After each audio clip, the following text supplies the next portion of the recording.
Verald, やれてるザクタリムロード。こんにちは、世界を魔王のザックと申します。Hey world, it is I, Zack the Demon Lord, and yet again, another YouTube video. Yeah, as the interesting and different introduction might suggest, we will be talking about another language today. Last time we talked about Swedish, and this time we will be talking about the language of the land of the rising sun, aka we're talking about Japanese. So yeah, let's get into it. So I guess yeah, like the last video, we'll talk about the language, where it comes from, how it's related to other languages first, and we'll go into some important to note tidbits when learning it, and then we'll go into the difficulties, like the last time with Swedish. So, Japanese, of course, is from Japan. Who would have guessed? It's in relation to other languages, Japanese is pretty unique as it's its own language group, although in some ways it can be grouped with other languages. Primarily, I would say Japanese is very similar to Korean. It can often be very, very closely associated to it because they are so similar. Both Japanese and Korean, just language-wise, it's pretty split off from the other Asian languages, but they're basically identical in maybe not the words themselves, but they chose somehow, some way, by fate to become the same way. Meaning the grammar, everything about it is basically copy-paste. Of course, if you tell Koreans and Japanese people this, they will argue that it is not, but it's pretty copy-paste the way they went about forming their modern-day version of their language. I will like to note, if you learn Japanese, this does not mean you are speaking the language of the samurai. I know there's those samurai enthusiasts that want to learn everything about the samurai, and so when they learn Japanese, they're like, I speak the language of the samurai. And to some extent, yes, you have learned the language of the samurai by learning Japanese. However, it's not completely true. The samurai timeline is very vast, so it's not very true to say that by learning Japanese you spoke the same language as all the samurai, because not all samurai may have spoken the same version of Japanese. To explain, essentially, Japanese has changed throughout times. When you learn Japanese, you're learning modern-day Japanese, and to go even more specific, you're learning the modern-day Japanese dialect of Tokyo. Anytime, and I mentioned this in my languages video, when you learn languages, you're always going to get what is the most important version of that language, unless you get a specific book. For example, you learn English, you're going to get a book for American English. That's not to say that you won't be understood by Brits, for example, but if you want to learn British English, you're going to get an English book that is tailored for learning British English. Same thing with any other language. Let's see, Spanish. When you learn Spanish, you're going to learn the Spanish of Mexico, because Mexico is the most important place that speaks Spanish. Now, I'm not saying that other places that are Spanish speaking aren't important. I'm just saying when you learn Spanish, you're learning Mexican Spanish, because Mexico has become, I guess you can think of it as the de facto. It's what we go to first, because Mexico is most prominent in politics, and so you're going to learn Mexican Spanish.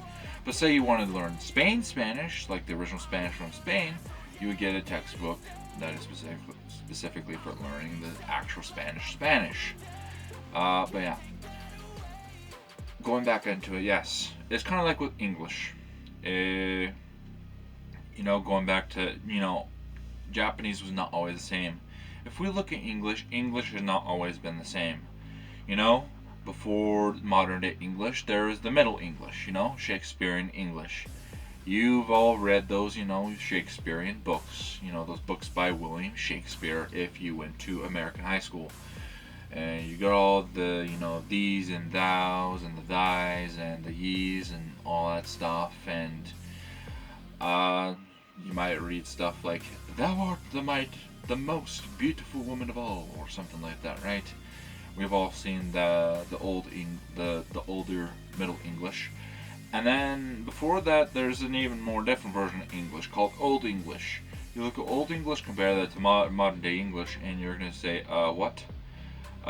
This is not even the same thing. But it is. It's the old version. It's what English started out with. But it's just incomprehensible. Same can be said with Japanese. Japanese was not always the same language. Of course, I didn't really do this with a Swedish video, but yes. I will explain. Before, the modern times, way before the modern times when Japan was first sort of a thing, because Japan was not always Japan. Japan was inhabited by two peoples. To the south, there's peoples that came across during the Ice Age from presumably the Koreas and maybe even China, called the Yayoi. And in the most northern parts of Japan, there's a people called the Ainu. The Ainu and the Yayoi, of course, because they're separated, spoke very, very different languages. But what ended up happening is that because the Yayoi were a more societal people, let's say, they wanted to conquer all of the land of Japan, which they did. What this ended up doing is that it created, the prototype for Japanese. We'll call it Japanese 101. It's the original version of Japanese. It's, Mach 1. It's the most, or Mark 1, using an Iron Man reference. It's the most base version. But there was a problem with this version of Japanese. This version of Japanese was completely oral. And for those of you that only know oral in certain contexts, I'll explain what that means. That means that Japanese was a spoken language, not a written language, which means no way to write. You heard me right, no way to write. So, yeah, a very different language. But fast forward very far into the future to 400 AD, or roughly so. There's this very big nation called China. Of course, China wanted China and build trading and business relations with their neighbors. And part of this businessing was forcing their neighbors, if they wanted to do business, to learn Chinese. Thus, Chinese gets introduced to Japan. And so, finally, Japan has a way to write. However, I will say, Japan, like many other societies, was a very patriarchal society. This means it was ran by the dudes. The guys ran everything. And so, of course, guys being guys during times where guys are the most powerful, only men were allowed to learn Chinese and write in Chinese, so on and so forth. However, I will say there's a problem with this writing system. Of course, we've all heard the kanji. Yes, there's a lot of them. They're pictorial, stuff like that, but that wasn't the problem. The problem is that Chinese and Japanese are two very different languages, so it didn't really work together very well. But before the men could figure out this problem, the women decided, you know what? We want to write stuff too. We want to be cool just like those dudes. So, because they're banned from using the Chinese characters, what they then did is they took the Chinese characters and they simplified them into what would later be known as hiragana. Hiragana was a lot more useful for Japanese than the kanji were by themselves. Because with the hiragana, it was a syllabary system. You could write out the sounds of the language, which is something that Japanese, needed in order to get what is modern-day Japanese. So basically, with these hiragana, the women were finally able to write to each other.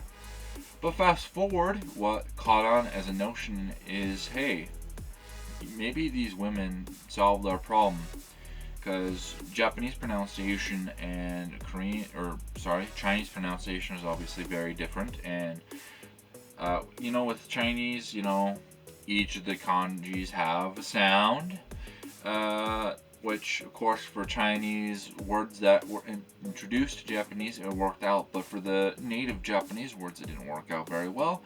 And so, by using these kanjis alongside this new writing system, the hiragana, they're able to fast forward to a more modern version of Japanese. Of course, it's a little different. You can look up videos about this old Japanese. It's very interesting. There were some different noises that existed back then. But this is a big step to modernizing Japanese.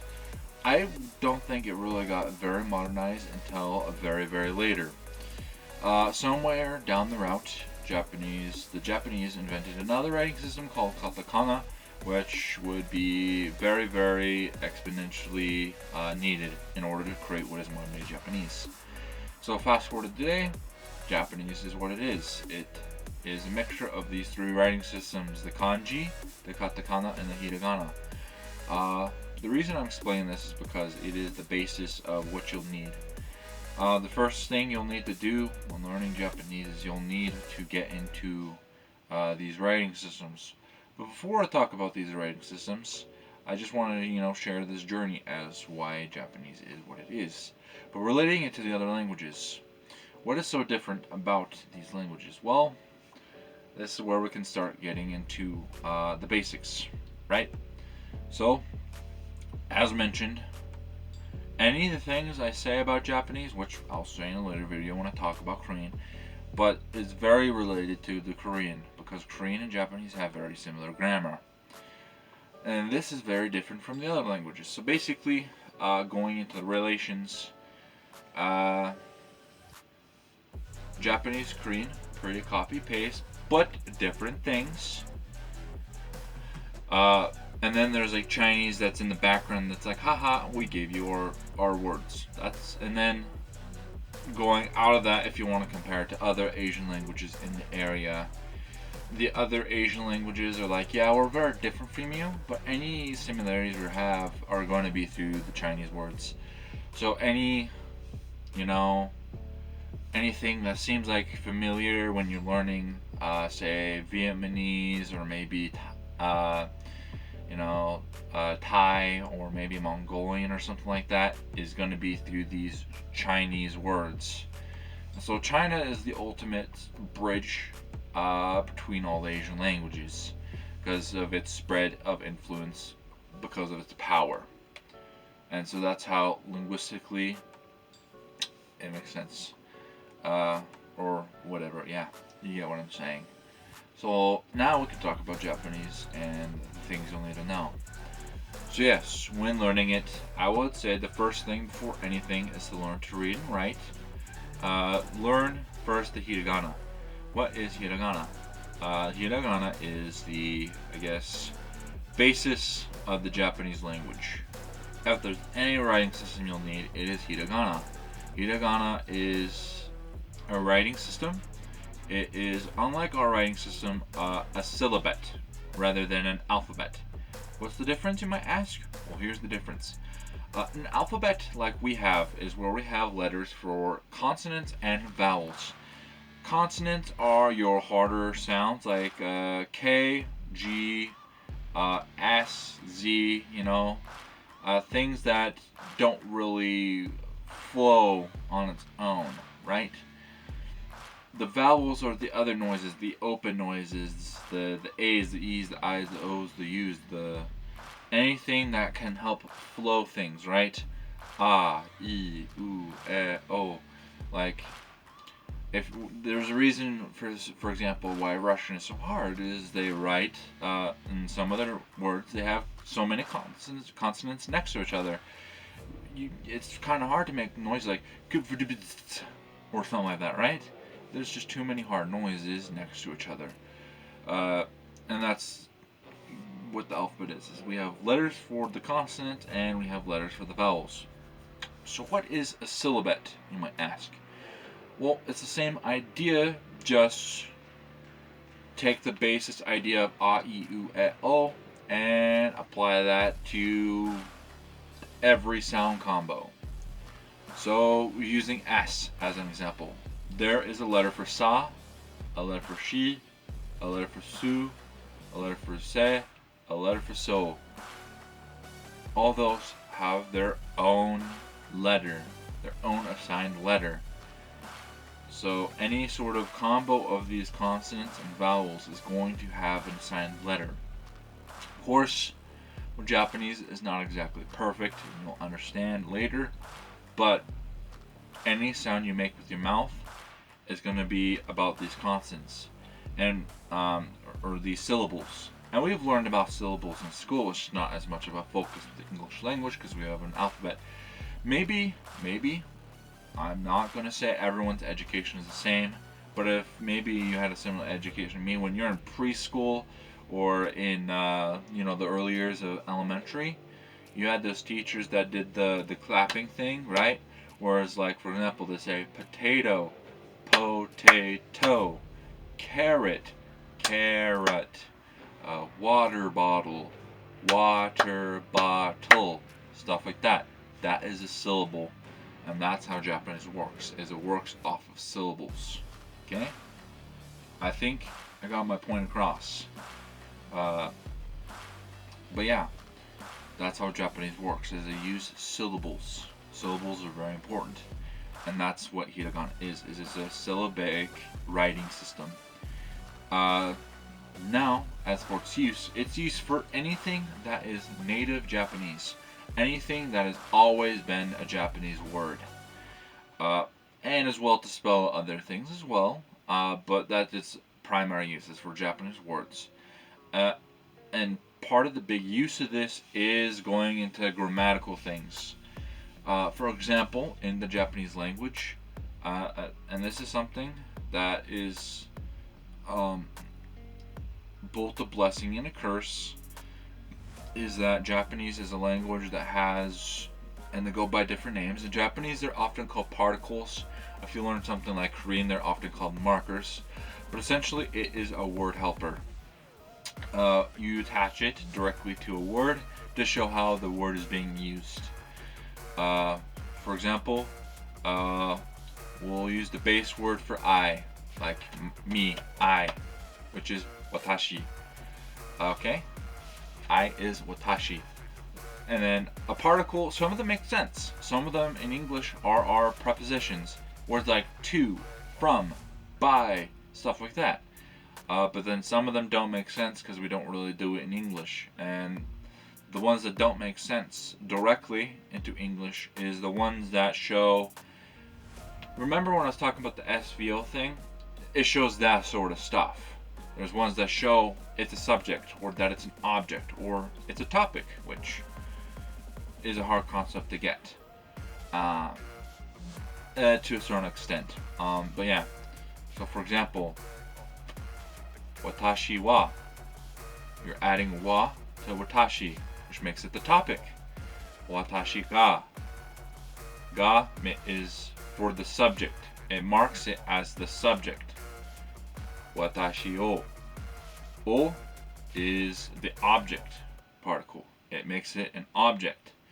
Watashi ni, to me. Okay? That's something a little bit more familiar, right? Because we actually have a word for it. Watashi kara, from me. Again, one that makes more sense. And so that's how Japanese works, in the sense of the particles, is they have little word helpers. These particles are markers that attach itself to nouns to show how the nouns are being used. It's a little bit more advanced because when teaching about Korean, this is the extent of the particles for Korean, is that, and we'll talk about Korean later, is that it directly attaches to only the nouns. But Japanese gets a little interesting because they also have some markers that attach to verbs that'll change how the verb is being used. We'll get into that in a different video when I talk explicitly about these particles. But for now, that's what you need to know, is that there are particles that'll help with this. process of learning Japanese. Going back to the writing systems, katakana. Katakana is basically a copy paste of the hiragana, except for hiragana is kind of round and squiggly, and katakana is kind of, you know, it's very cornery and square-like and boxy and just, yeah. Katakana has its own use too. Katakana is used for loan words. This is something that is a thing of modern day Japanese. It's going to be mainly used for words in Japanese that come from English. Of course, there's words that come from other languages, but just like any language that's going to have loan words, a lot of them nowadays are going to be from English. We're talking stuff like terebi or TV or what's another word? Computer, or sorry, when you're thinking that spot. I mean, they have their own word in Japanese, but ki for key, or maybe taoru for towel, or sorry, my mind is going blank. Jacketto for jacket. You get the idea. Words that come from English. That is what katakana is used for. It's used to mark those words that come from English or other foreign languages. And then there's the last final boss, which is kanji. As said, kanji is different from these other systems as it is used, it's a pictorial system. Each kanji in itself is a word and a meaning and an idea. It's a pictogram.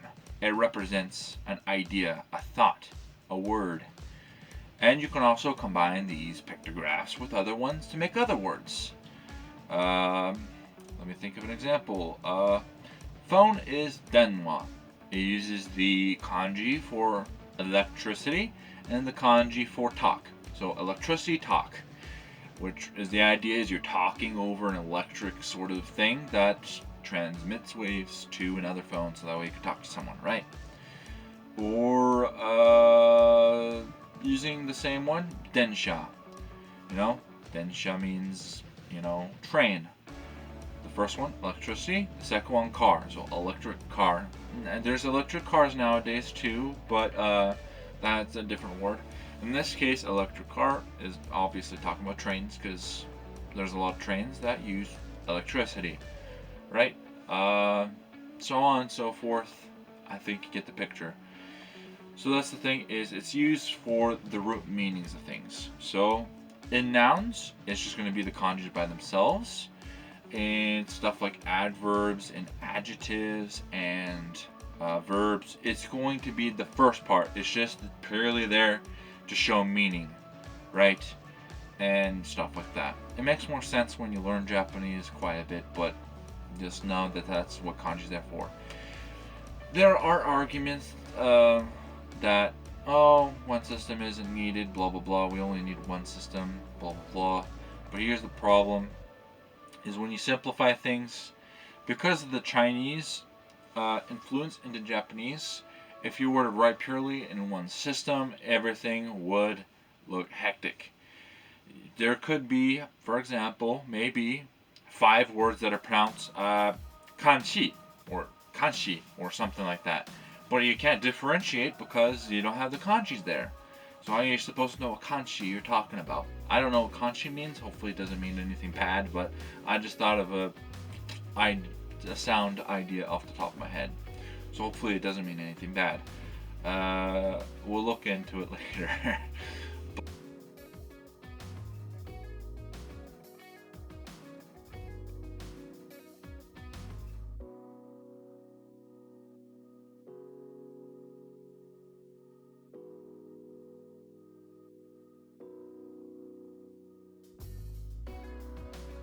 But yeah, that's why you need all 3 systems, is that together it makes the language make sense. People also talk about, why don't you just Romanize everything, because you obviously run into the same problem. Of course the context is there, it makes sense, but if you just write out one word until you're given further context, it doesn't make sense. So yeah. Uh, Other thing, as I talked about last time, it's important to learn the grammar order. I talked about it before. Japanese is SOV, subject, object, verb. So using the I eat fish example, in English we say I eat fish, but in Japanese it would be I fish eat, or watashi wa, or watashi ga. And I'll just say both versions. Watashi wa sakana o tabemasu, or watashi ga sakana o tabemasu. Which will make more sense when I talk about particles of why there's a difference. So that's number one, is the SOV. Other things to know. Japanese is I would say a pretty easy to learn language if you're serious about it and if it interests you. I've had very little difficulty. I think a lot of things in Japanese make a lot of sense. Given you just use your mind and you have enough dedication to it. I guess another thing we could talk about is the verbs. Verbs are interesting in Japanese, just like with any language. The verbs are fairly easy. It's just the same no matter who the subject is. You just change it in perspective to the amount of respect that needs to be there, depending on who you're talking to.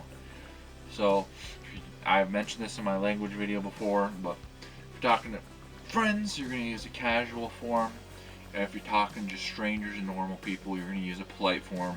And if you're talking to bosses and stuff, you're going to use an honorific form to be more respectful. So, yeah, verbs. They're pretty straightforward, the verbs. Other thing about the verbs, Japanese is what you call an agglutinative language. That means instead of English, where we have auxiliary verbs that we directly attach to change how the verb is being used, Japanese just directly attaches that to the verb. So the verb just changes along with how it's being used. Whether it's past or present, whether it's a should or ought to, or a could, can, stuff like that.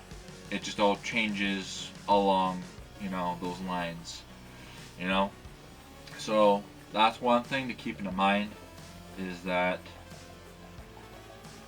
it's very interesting in that way that it does have those things directly attached. So that's an interesting thing. What else?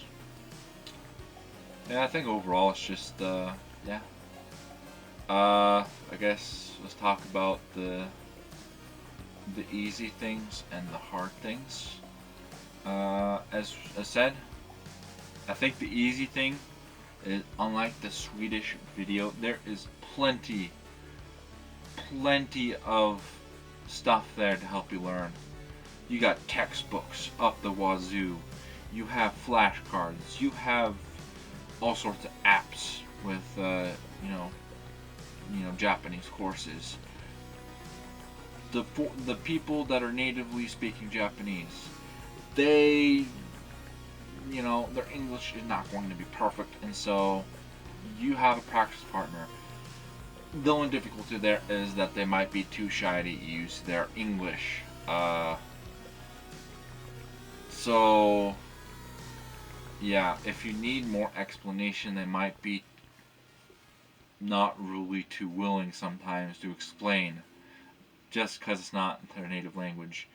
But they're more than happy, I think, to help you with your Japanese. And in fact, it's less so than people that go to China.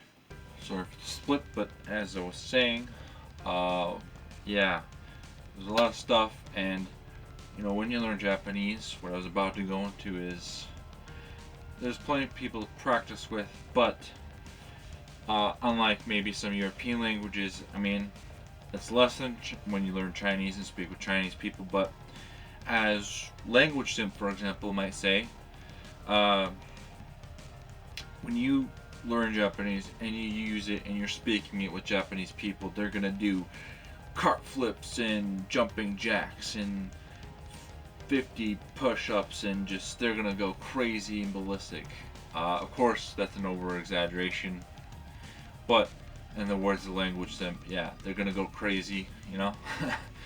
um, Japanese people, they are gonna feel happy and honored when you learn their language, and to see a foreigner speak to them in their language, they will be happy. It's gonna be less so than Chinese speakers, just because it is common. Japanese is more common, especially with the progression of interest in anime and manga nowadays, right? It's more common for there to be foreigners that learn Japanese, but nevertheless, they will be happy and honored that you learn their language. Uh, what else? Overall, your easy points that make it easier is if you just sit down and think. The grammar is not that hard to get over. The people are more than willing to help you, and they'll help you better because their English is not fluent. And really just see there are so many, like, so many just valuable resources to learn Japanese. I said there's textbooks, there's flashcards, there's apps, there's other methods. It's easy to get Japanese products. You can just literally go on eBay and get, or even Amazon or something, and buy Japanese stuff. You could buy books, you can buy manga, you can buy movies. There's just so much content available that can help you learn Japanese. Now let's get into some of the difficult things. Difficult thing, it does have a different writing system. It isn't exactly like English. Go figure.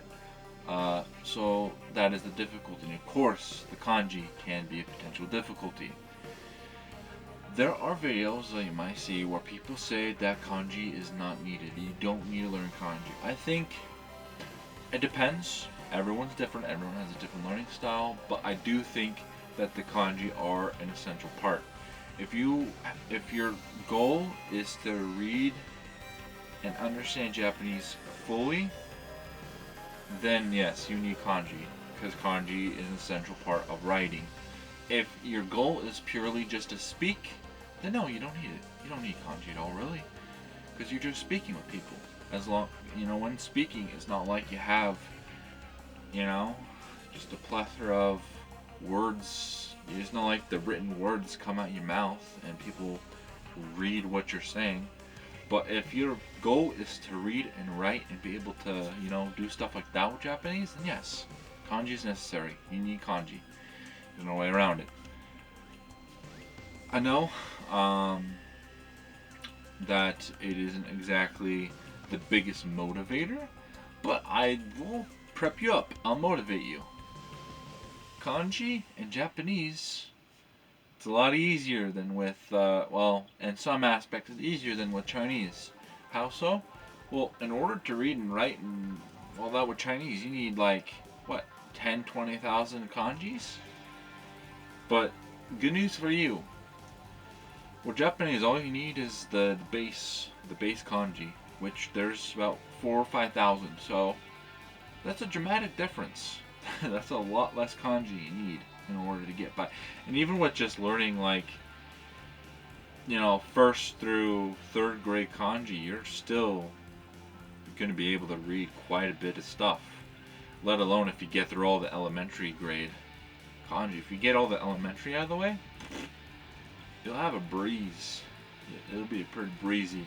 And you'll get kudo points.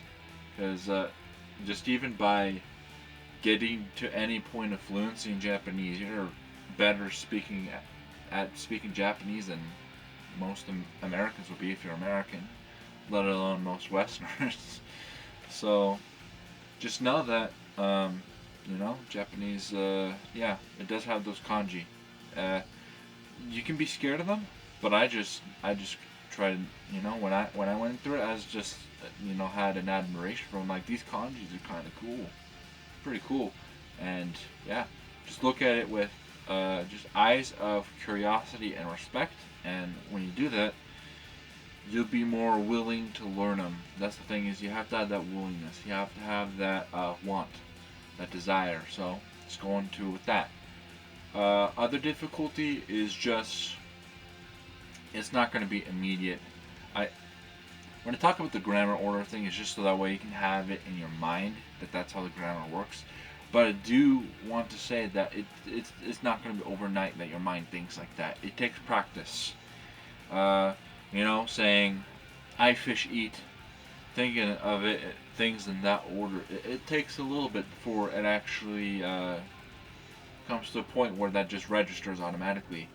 You have to keep going at it. Uh, and again, mastering other things within the Japanese language, it's going to take time.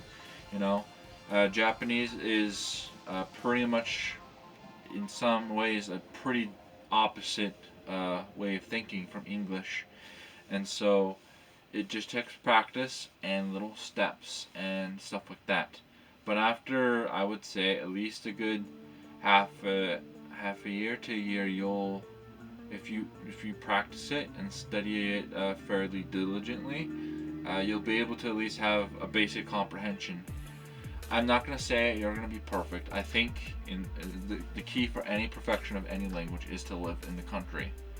I can't tell you how important that is. When I lived in Korea, when I first got there, my Korean, I thought it was pretty good, but in reality, it was good, but pretty stinky. Pretty stinky Korean. But by living in Korea, my Korean and especially my comprehension of Korean, it skyrocketed just with living there for a year. So I think the same can be said of Japanese. My comprehension of Japanese is fairly decent, but that's also just because I've been studying it since I was 13. Now, say if I lived there, I'm pretty sure I could become fluent fairly quickly, but that's just, if you live somewhere that is a foreign-speaking country, you're going to be immersed. I think that's the big thing, is you need to immerse yourself. And I think with Japanese, you need to be careful. One danger is Google Translate. People want to rely on Google Translate a lot. Here's the thing I don't like about Google Translate, is that with Asian languages, they frequently get things wrong. If you want to use any translator, it is meant for Korean more so than Japanese, but I would suggest using a translator like Papago, which is by Naver, which is a Korean company.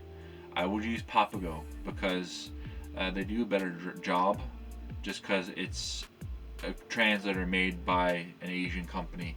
So it is going to work quite a bit better, especially since Korean is fairly similar to Japanese. It does a really good job, and it gives you a lot more background. Now, there's also some online dictionaries if you need, more better words.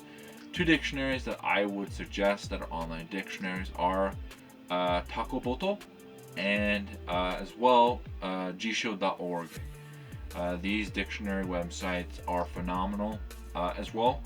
I think more so jisho.org than Takoboto, but they will give you the most. They'll give you many definitions, and if it has kanjis, it'll go into what the kanjis mean. Like there's different things you can look at with the words, but as well different ways to write it too, and as well it'll give you what is the most common thing. So that's one thing I like, is that it'll tell you how common something is, and it can even tell you what level word it is, whether it's a beginner word or an advanced word. So yeah, I would recommend using those if you're going to use some dictionaries. Let's see. What is another difficult thing with Japanese? Yeah, I think that's the main things. Is just. Ooh, here's another difficult thing. Media. A lot of people like to learn languages nowadays with media. There is something I need to tell you. Japanese media is for the most case, unless there's a specific situation, is for the most part going to be in casual form. So just know it's okay to learn Japanese with things like manga and anime and TV shows and stuff.